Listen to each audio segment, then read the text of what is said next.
All right, so this is Todd Atkins, and I'm back with Miguel Iterati from MMA Museum Project.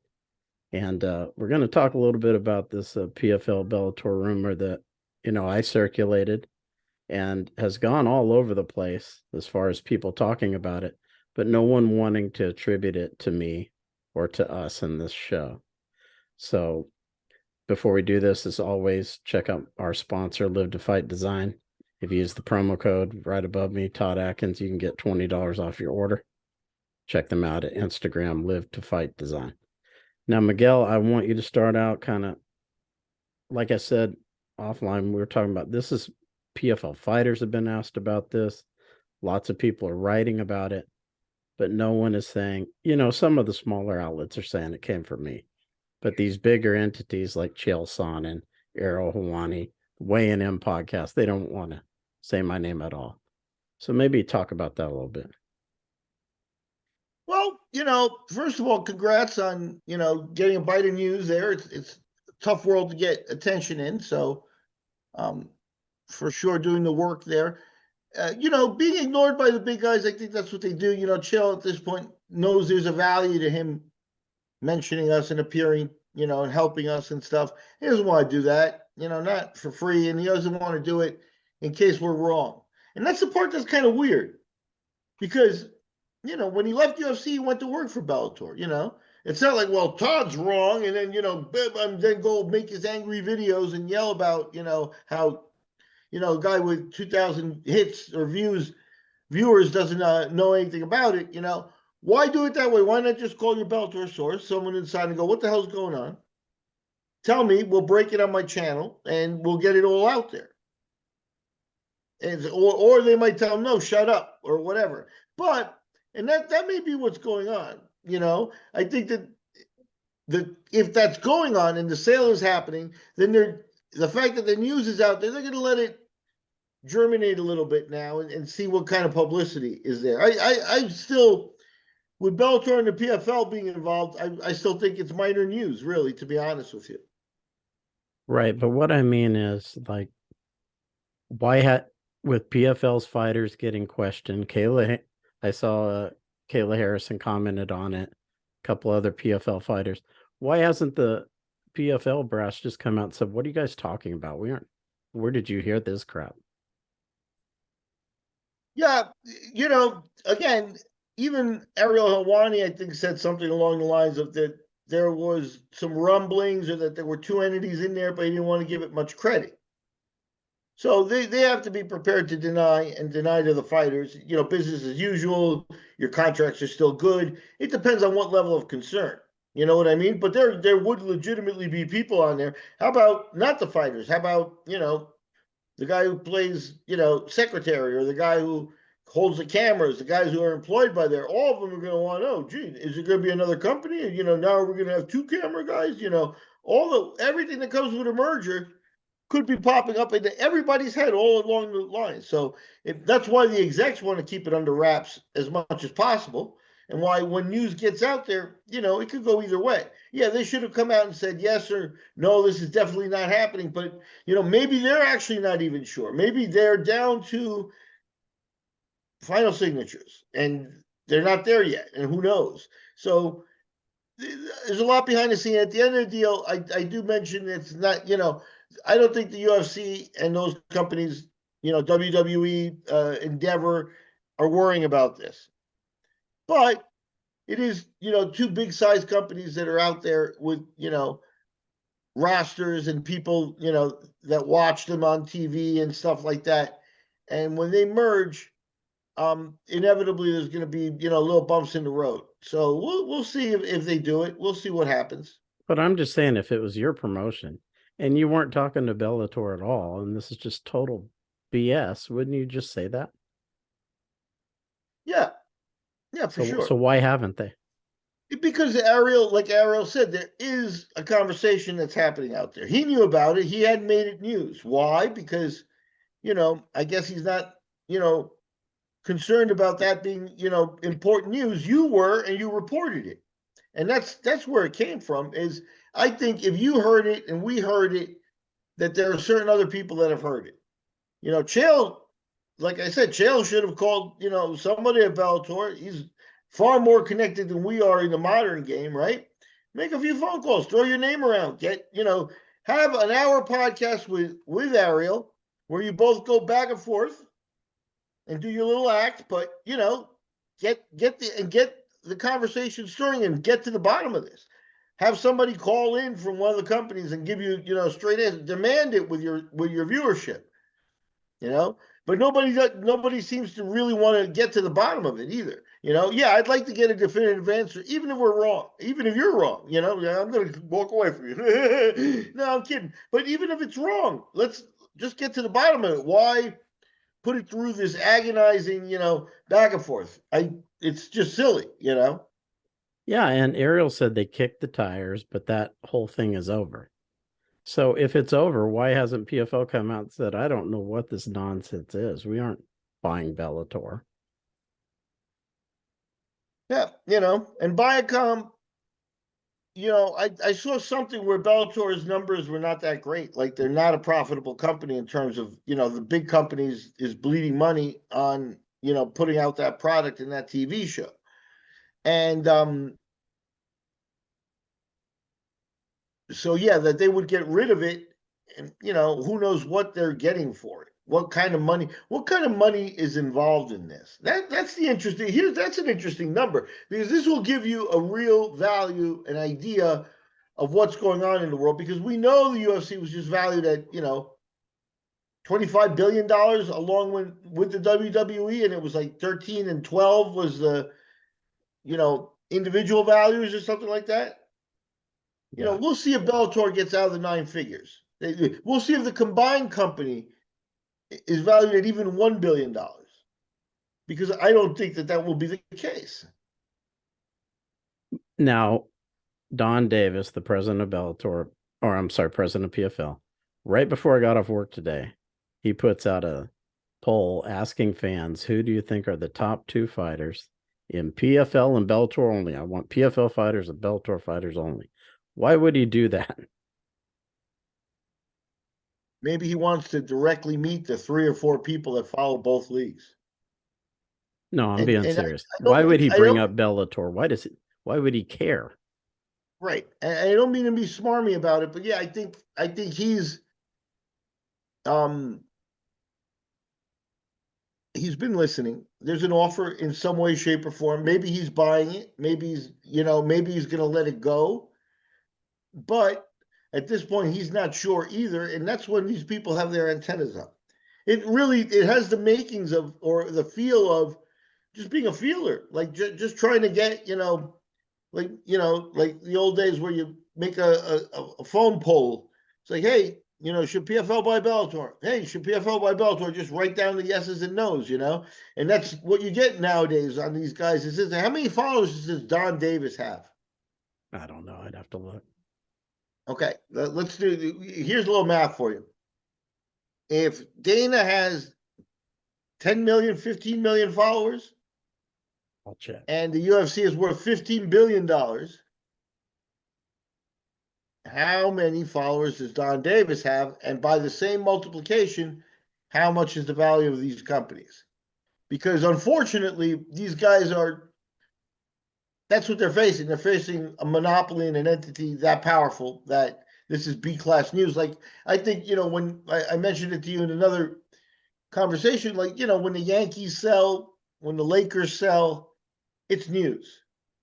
When the Hagerstown Suns are sold, the AA class team doesn't quite make the news.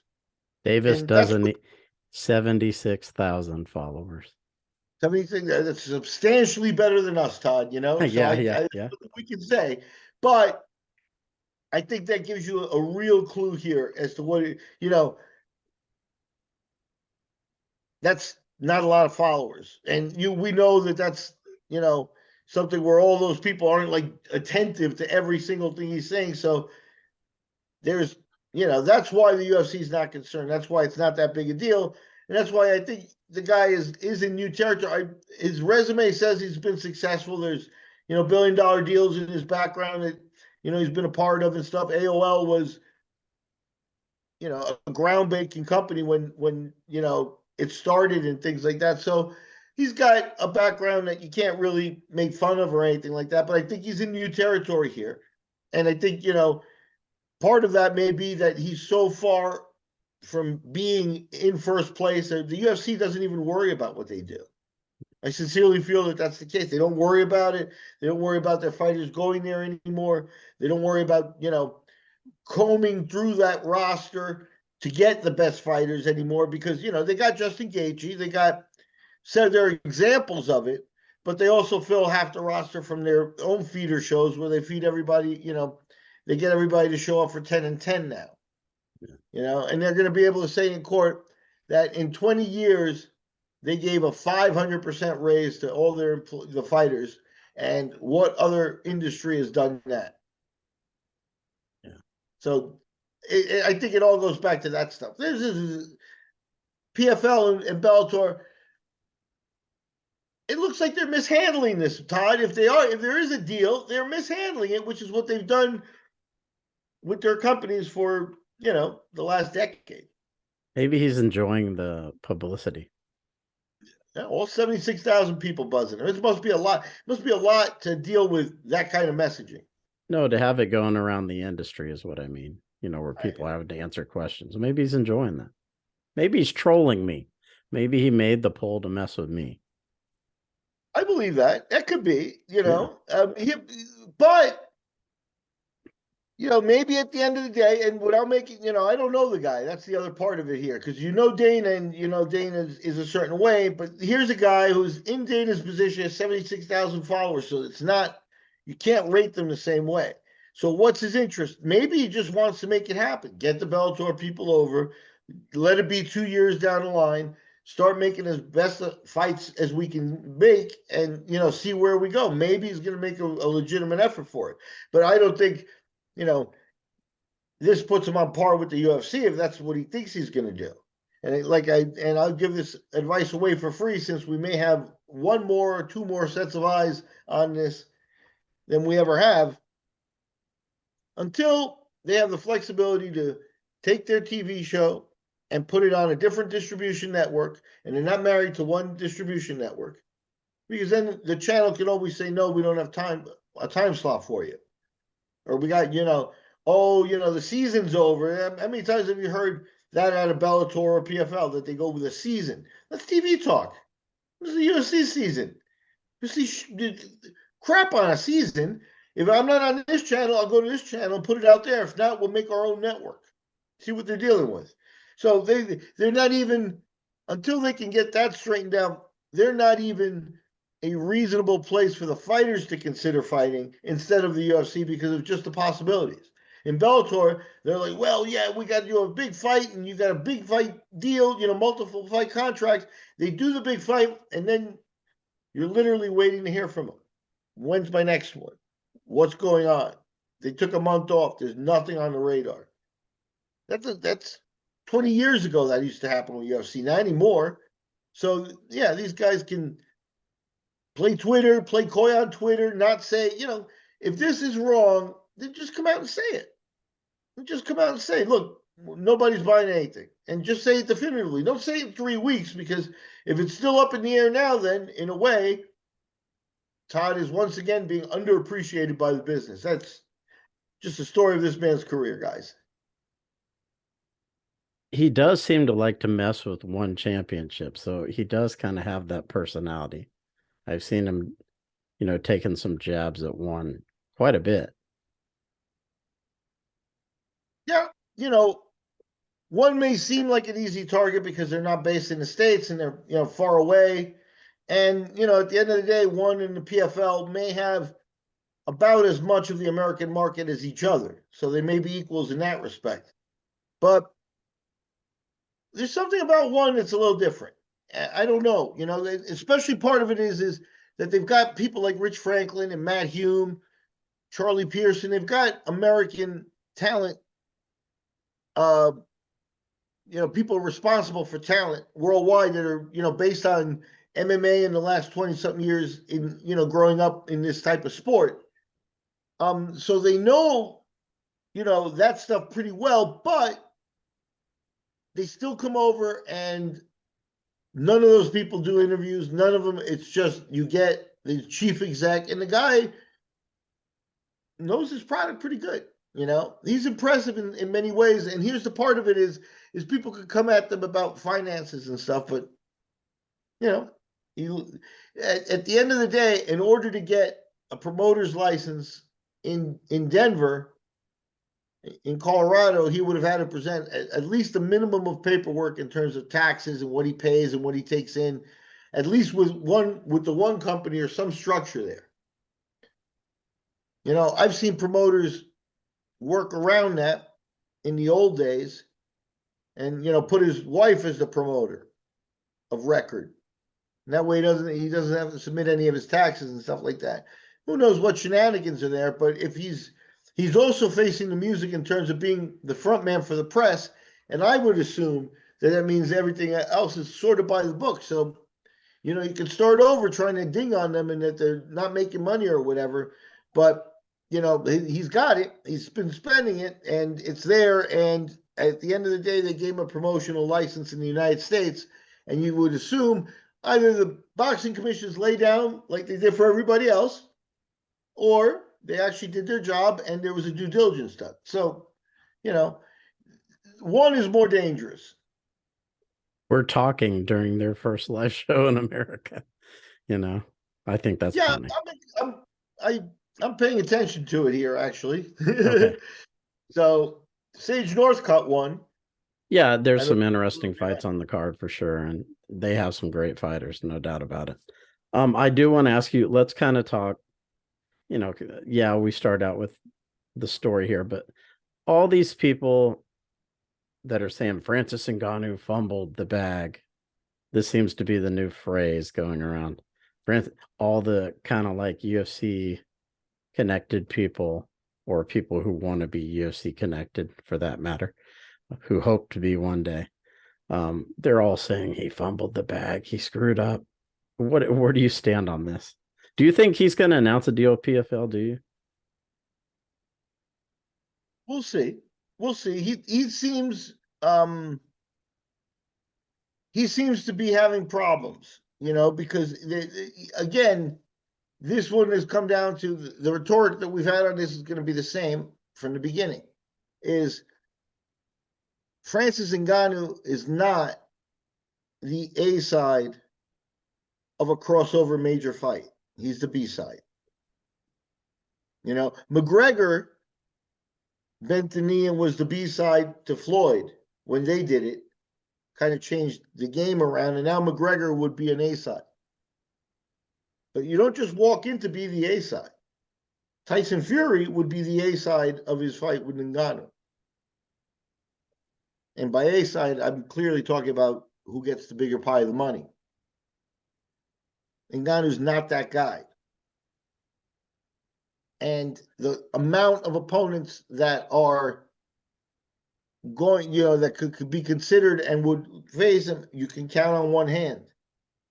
When the idea that one might sign them, I threw out the fantasy matchup of him, facing Gordon Ryan. Gordon Ryan, at least with the name recognition, the reputation he has, would be a niche. He's not a crossover guy, but the guys that Ngannou can really cash in on are Fury, Wilder, and then inevitably John Jones. And that's why you hear people saying, go back to the UFC, go back to the UFC. We've talked about that, in that eventually that may be where he makes the most money anyway. Right. And that would mean that everything he's been going through lately is a drastic it's bad management, either on his part if he's trying to manage himself or he's getting bad advice. Because what they're doing here is they're letting a guy's prime slip away again. And everything's negotiating when you feel you can leave $20 million on the table. Now you're talking about a situation where, a lot of people, the BK is not the first guy. What did Feldman from BKFC offer? Assume it was 10 million, and then Ngannou left it, whatever it was 20 or less, right? So what does he really think he's worth? Because he can't walk into a fight and just make $50 million fighting anybody. He needs somebody who's bringing that, Canelo Alvarez could do it, but they can't, it's not the right size, but you need a star like that. And a guy who's not that guy, and nothing he's done in the interim in his conduct has helped him become that type of star.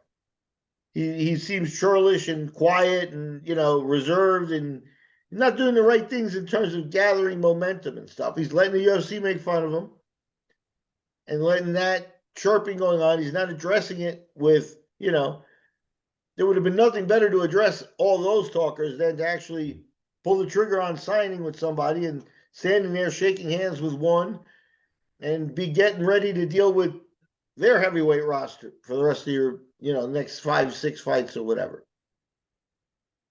I think maybe, that worried him. So, 5 or 6 fights. He wants to make it all at once, So I don't know, Ngannou has to realize that this is not his market. And, until he does, I think he's going to continue to, I think the fumbling is there. You don't know what other offers he's getting behind the scenes, but once the boxing fell apart for him, then really the UFC serves as the next best offer. How big do you think?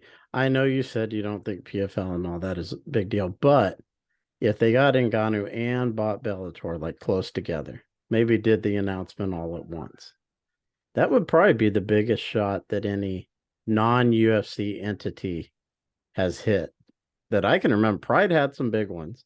Bustamante, when he was champion, they signed him. That was a pretty big one at the time. Pride could compete with the UFC at that point because they were around the same size, and they also had around the same schedule. They ran every couple of months.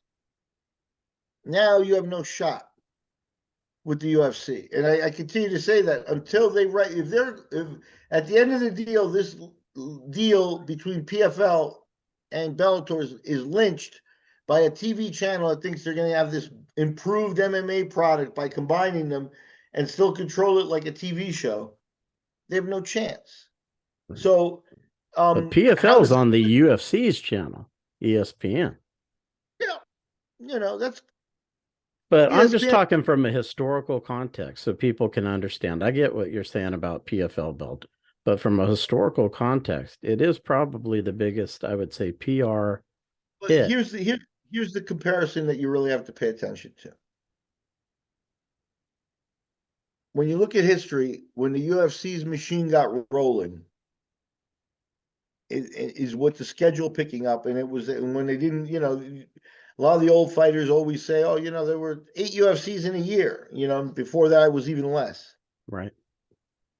And now, you have 8 in 2 months, and repeat that 9 in the next 2 months, sometime maybe 7 in the 2-month period, but they're pretty damn consistent. So what does this do? When they got rolling at the end of the Ultimate Fighter season 1, they got lucky with the Bonner and Forrest Griffin fight that it was, transcendental and that so many people saw it and stuff like that. But let's wait and waddle over into the Bellator reality and what would have happened if after that fight the UFC had taken, 3 months off before doing their next show. Because a lot of people forget, but the very next weekend after Forrest and Bonner, they delivered Chuck and Randy. Well, I don't think it was the first fight. I think it was the second fight. It was a rematch. And Ken and Tito were in the wings. It's a whole different ball game. What do you do for an encore? If it sucks, make people forget by keep more product. There's fights next week. There's fights next week. Their companies don't get that. So they're going to announce Ngannou, announce a tournament, do a show. He's going to win a fight, and then they're going to wait 2 months for the next tournament. Yeah, keep dreaming that that's going to catch what the UFC is doing. So yeah, I think it's a nice announcement, but what it does is what's going to happen here is Ngannou's going to firmly feel that he got demoted possibly to A League. You know, if we're talking Major League Baseball, you got Triple A and Double A, and he might be like in the rookie leagues because it it's not going to compare. It's not going to compare. They don't. Again, the roster. Start with that. The opponent is going to be facing Ngannou, the UFC champion. Blah blah blah, with no name value at all. Let me ask this: Chris Cyborg just re-signed with Bellator. Does that kind of submarine my theory or no? Is she big enough to fight Ngannou at this point? Because No, I mean she could have fought Kayla Harrison, which probably would have been a pretty big fight in PFL. yeah, you know, there are pinpoint matches that they could be done, but unless these companies restructure in some way, then it's a non-starter to take on a company like the WWE slash UFC. Now the WWE also,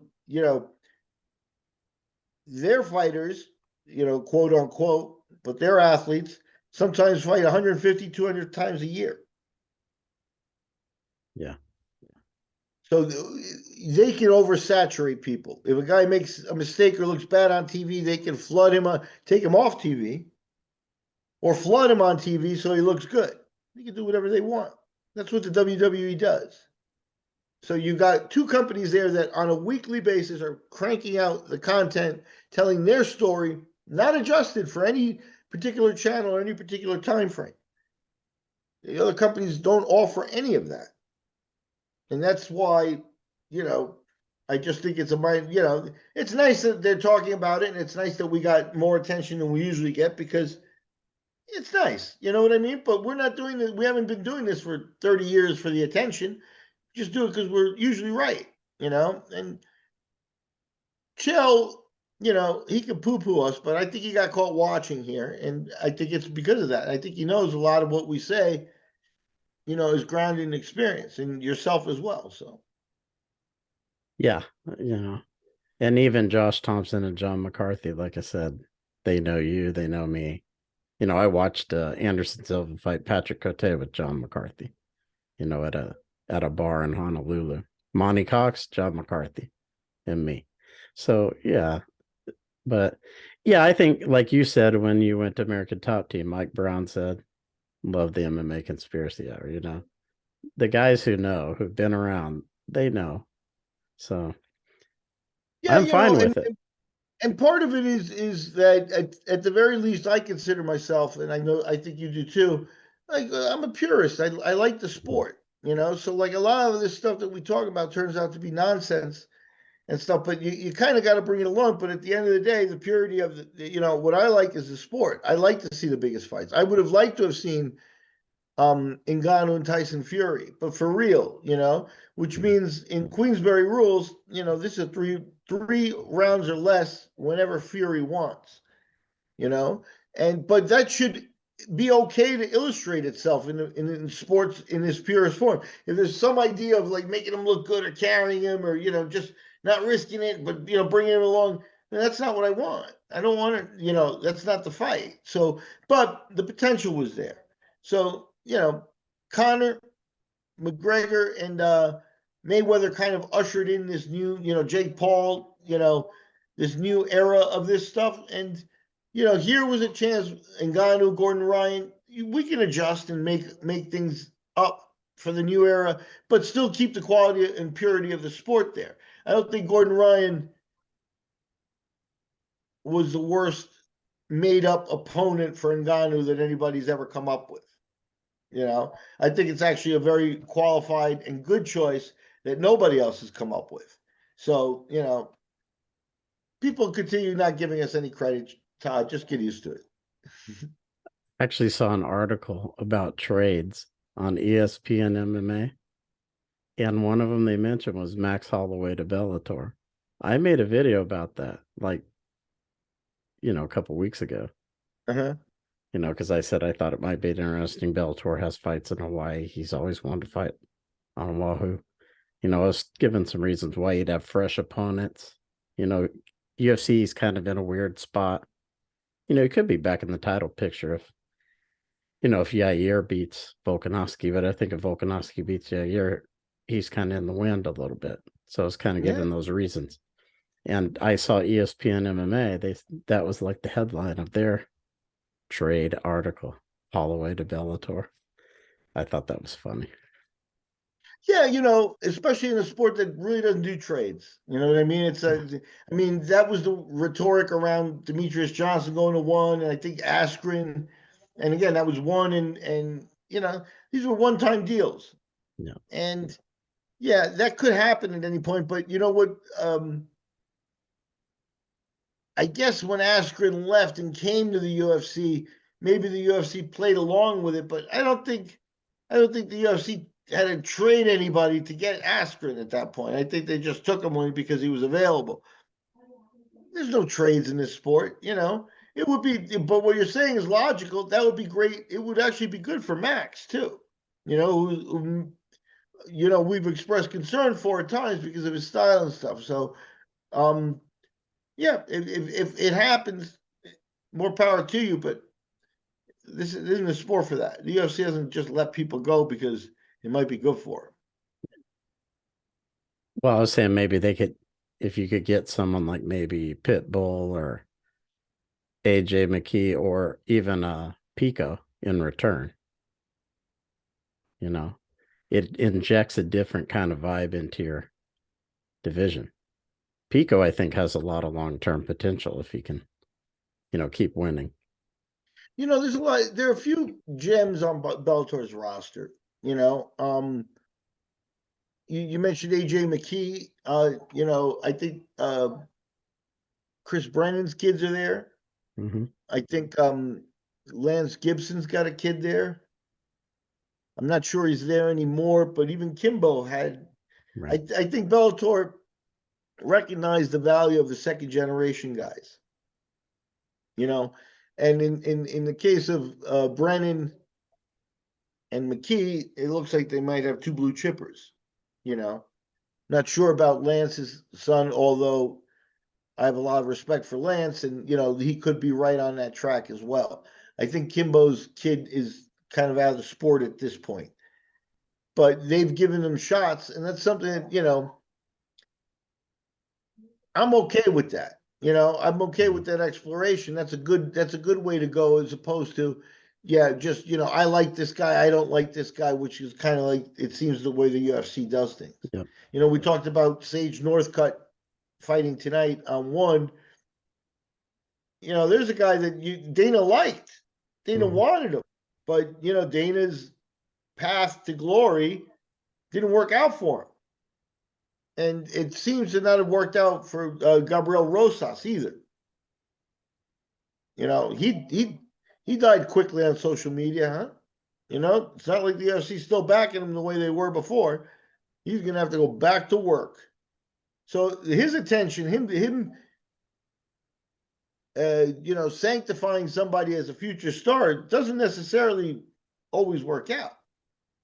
In fact, it could be a kiss of death at some point because, who knows what he's looking at. I want to run one more thing behind you before I let you go. Henry Cejudo is coming back Saturday. Are you interested?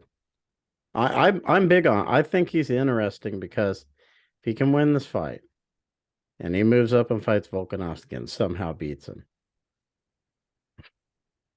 he's one of the best ever.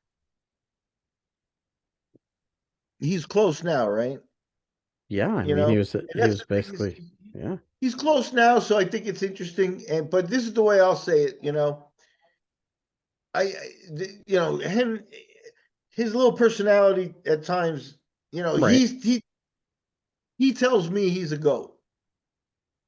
No, I'll let him know when he's in that conversation. He's not there yet. I think you're right. If he goes through and gets to the 145-pound division and wins the belt there, then there's no question that he pushes himself into the conversation. So he's close, and that's a lot of respect.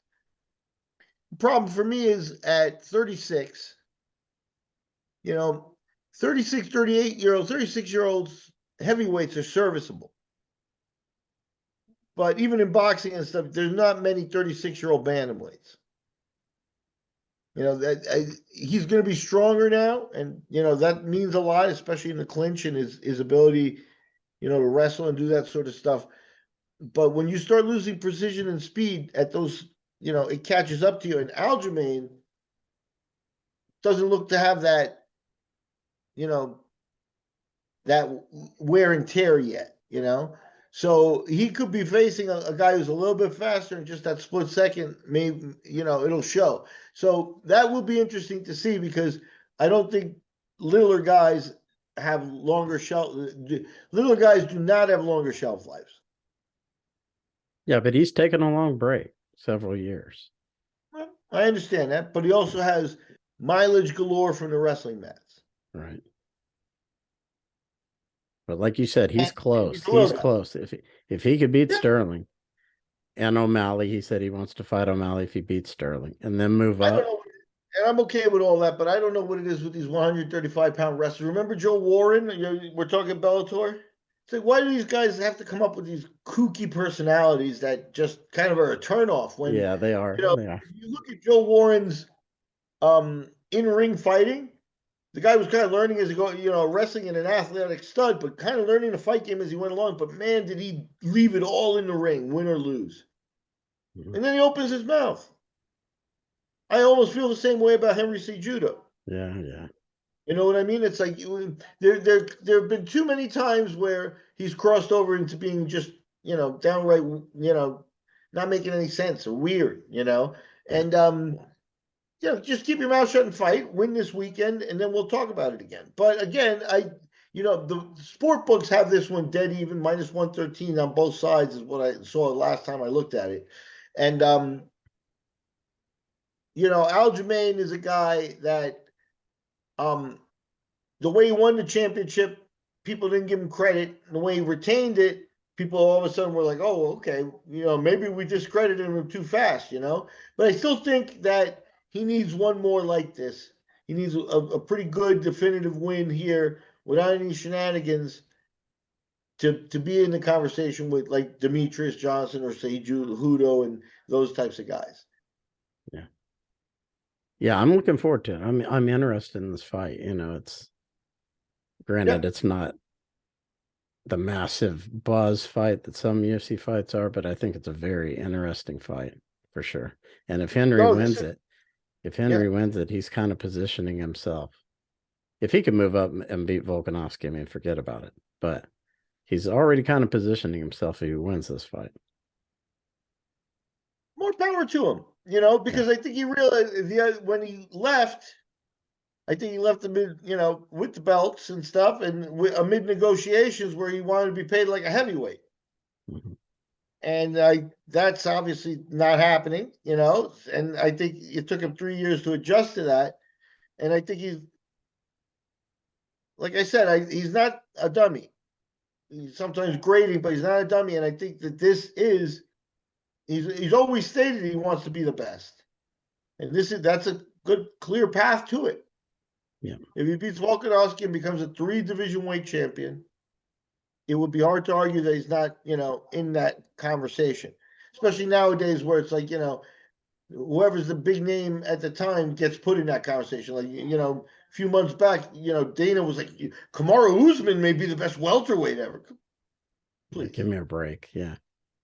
So Judo would be putting himself in that situation, but I think he's got, after a layoff and being a little guy on the plus side of 35, he's got some things to overcome on that side. We'll see. Well, Miguel, as always, it's great to get your insight, and I'm glad people can kind of hear from your experience, especially on the topics we discussed today. And everybody who's checked this, actually, I want you to talk about, I want to make sure I always get this in. I want you to talk about where you're at with the MMA Collector MMA Museum. Well, you can check it out on YouTube. It's MMA Collector 74, the at MMA Collector 74. We're about to do our 20th episode of MMA Collector, which is a memorabilia show where we show off some stuff. Um, and that's exciting because, that's almost endless. You can always make, a conversation and talk about some of the materials that are out there, especially from the old days and things. And so I'm very lucky with that. And we've got the MMA Museum podcast, which is, the career interviews and stuff. And, that comes out weekly. And the MMA Collector comes out every 5 days. So, yeah, check out the site. Free material, free stuff on the old days of MMA. If anybody cares or remembers. And talk about Ed, the guy you're working with it on. Here's a guy, labor of love. He's been collecting for, 2 decades. And, it started out with, he's got, it's a guy at home still has his Star Wars figures from when he was a kid, so the collector bug hit early. And MMA is kind of, when he started, it was kind of a new field where there weren't that many of them, people collecting, and, you can get good stuff. And I think he's got good ground, laid the foundations for a potential museum there that goes beyond just UFC, that maybe, um, looks at the sport as a whole. And I don't think anybody's doing that except for, this team here. So we'll see how it goes. Yeah, it's pretty awesome. Is it just you and him, or is there anybody else? There are a few other people. He's got a network of collector friends, but I think Ed's kind of decided to, you know, be kind of the front man for the collectors, and I'm there along for the ride with the history and stuff like that. So um, that's the way it lays out. We had some, Jeff Osborne made an appearance, and he's a known collector and my Oh, ex I gotta partner. watch that. I gotta watch that one. We actually interviewed Shayna Baszler together. Yeah. She's gone on to be a star in the WWE. She headlined WrestleMania with as a tag team partner with Ronda Rousey, and eventually, in the old wrestling style, that tag team is going to break up and they'll fight each other, maybe even at next WrestleMania. So, she's doing big things, but she came back to do our little MMA museum podcast, and she talks about the old days. You got to listen to the podcast. There's a clip of her where she says her first fights were at a Holiday Inn in Sioux Falls, South Dakota. Get this. So the fight starts, and you have boxing gloves on with no laces. So you could hit each other. And if you throw the boxing gloves off, you could grapple, but then you can't punch. That was the rules back then. It's insane. Yeah. So, yeah, Jeff made an appearance to help me out with that interview, since we both know Shayna pretty well. And he's made an appearance for, talking about memorabilia. I think we talked about the Women's Revolution program and stuff. So we're having a good time. We'll have you on sometime, Todd, to show off some of your Japanese stuff, collectibles. I I'm don't, sure you. I had a lot of Pride stuff, and I think I gave it to somebody. Yeah. Yeah, I never, I like collecting. I always did when I was young, but I was too much in the business. And I was sort of helping people, It's like, there's a guy that collects for me now that's one of the major matchmakers on the beast, on the Fight Pass circuit, we'll call it. He shows on Fight Pass. He's done 100 shows. He's the matchmaker now. And he started out with, me collecting and me giving him passes and stuff like that. So I think, yeah, I think that now that the sport's 20, 30 years old, that this collectible stuff is something that you find the people with the real passion for the sport, you Yeah. know. So we'll see. That's what it's about. Same as you, Todd, MMA collector, Todd Atkins, kind of birds of a feather. Yeah. Well, Miguel, as always, I appreciate you taking the time, sharing Yep. your knowledge and your experience. And for everyone who enjoys this podcast, thanks for supporting it. Until next time, take care.